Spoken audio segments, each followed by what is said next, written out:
Assalamualaikum warahmatullahi wabarakatuh. Selamat pagi anak-anak hebat. Bagaimana kabar kalian hari ini? Alhamdulillah, luar biasa. Allahu Akbar.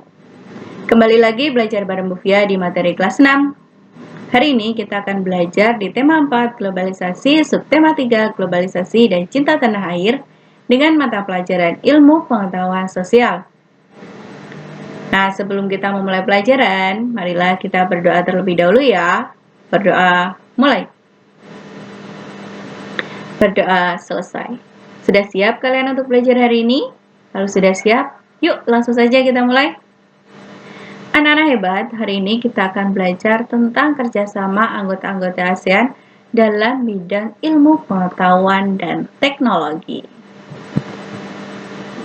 Kerjasama negara anggota ASEAN dalam bidang ilmu pengetahuan dan teknologi. Ayo, siapa yang sudah tahu apa aja sih kerjasama negara-negara anggota ASEAN? Tujuan kerjasama ASEAN dalam bidang ilmu pengetahuan dan teknologi itu untuk meningkatkan sumber daya manusia yang memiliki kualitas dan daya saing dunia. Contoh kerjasama negara anggota ASEAN dalam ilmu pengetahuan dan teknologi.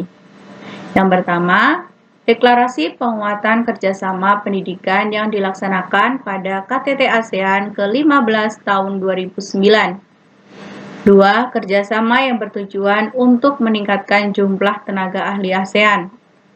Yang ketiga, pertukaran pelajar antar negara ASEAN dalam program Study Mobility serta ASEAN University Network.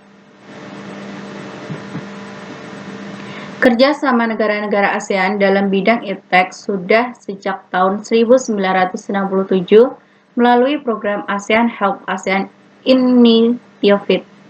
Program tersebut menitikberatkan pada upaya pengembangan iptek dan memasyarakatkan pemanfaatan iptek terapan bagi pembangunan sosial dan ekonomi.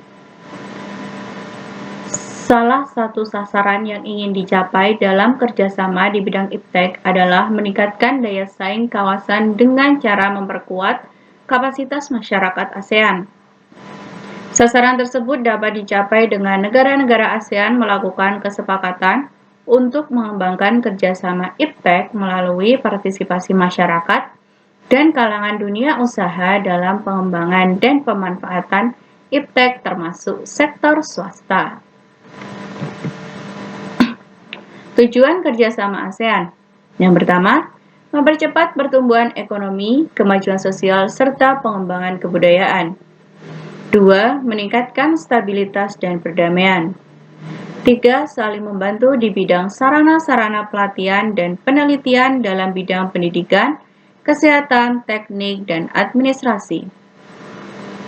4. Menjalin kerjasama yang lebih efektif guna meningkatkan hasil pertanian dan industri, perluasan perdagangan, perbaikan sarana dan prasarana transportasi dan komunikasi, serta peningkatan taraf hidup rakyat dari negara-negara anggota. 5. Meningkatkan kualitas pendidikan. 6. Mempertahankan kerjasama yang erat dengan organisasi-organisasi internasional maupun regional lainnya. Manfaat kerjasama ASEAN. Menumbuhkan rasa saling memiliki dan toleransi antar negara anggota. 2. Semakin dikenalnya budaya Indonesia oleh negara-negara ASEAN lainnya. 3. Terciptanya kawasan yang damai, bebas, dan netral dari pengaruh negara luar. 4. Meningkatnya investasi dalam kegiatan produksi dan jumlah ekspor. 5. Semakin luasnya pasar internasional. 6. Pemenuhan kebutuhan dalam negeri. 7. Memperluas lapangan pekerjaan. 8. Meratanya perkembangan penguasaan ilmu pengetahuan dan teknologi di ASEAN. Peran Indonesia dalam kerjasama di lingkup ASEAN. Pemprakarsa berdirinya ASEAN. Jumlah negara anggota ASEAN saat ini ada 10 negara. Tidak semua anggota ASEAN tersebut berperan sebagai pendiri ASEAN. Pendiri ASEAN antara lain Indonesia, Singapura, Malaysia, Filipina, dan Thailand. Negara anggota ASEAN yang tidak ikut sebagai pendiri antara lain Brunei Darussalam, Vietnam, Kamboja, Laos, dan Myanmar. Indonesia diwakili oleh Menteri Luar Negeri Adam Malik dalam pertemuan di Bangkok dalam rangka pembentukan ASEAN.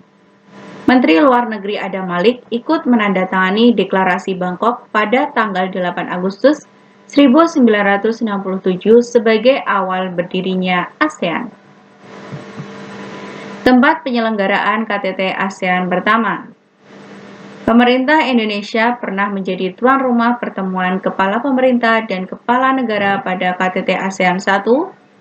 KTT tersebut dilaksanakan di Bali pada tanggal 23 sampai 24 Februari 1976. Kesepakatan yang dihasilkan pada KTT ASEAN 1 adalah pembentukan Sekretariat ASEAN di Jakarta. Adapun yang menjadi Sekretaris Jenderal atau Sekjen ASEAN pertama adalah H.R. Darsono dari Indonesia.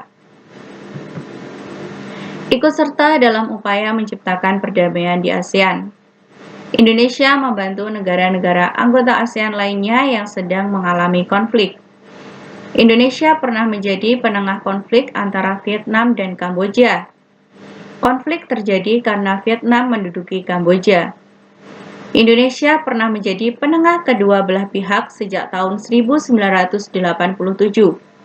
Kamboja dan Vietnam menyepakati perjanjian damai pada Konferensi Paris untuk Kamboja pada tahun 1991.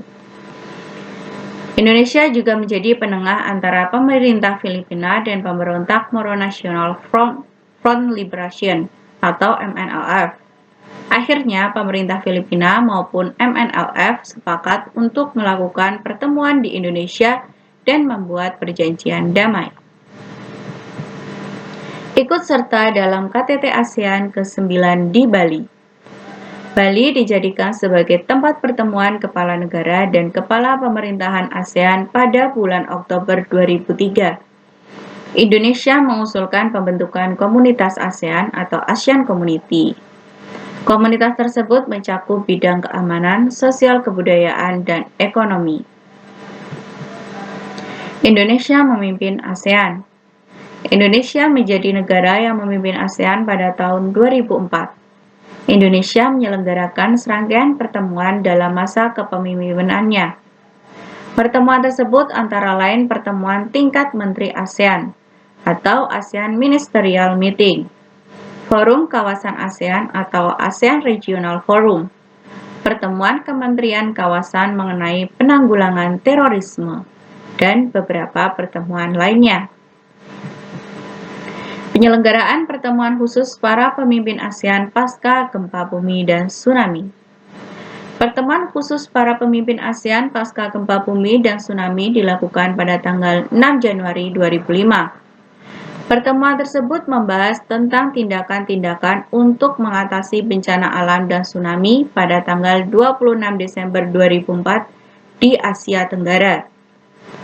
Negara di Asia Tenggara yang mengalami bencana gempa bumi dan tsunami adalah Indonesia, Thailand, dan Malaysia.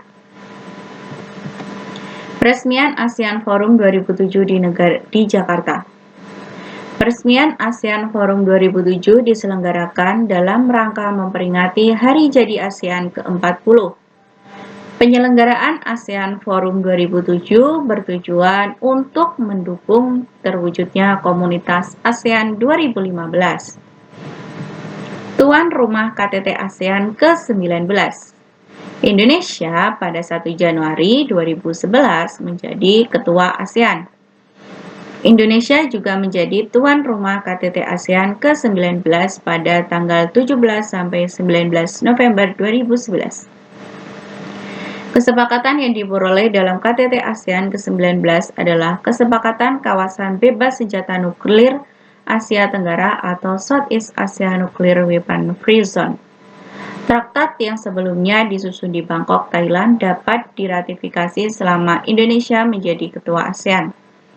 Traktat tersebut menyatakan bahwa negara-negara anggota ASEAN berkewajiban untuk tidak mengembangkan, memproduksi ataupun membeli, mempunyai atau menguasai senjata nuklir. Nah, anak-anak, itu tadi pembelajaran kita hari ini yaitu tentang kerjasama anggota ASEAN dalam bidang ilmu pengetahuan dan teknologi. Cukup sekian pembelajaran kita hari ini, sampai jumpa di pembelajaran selanjutnya.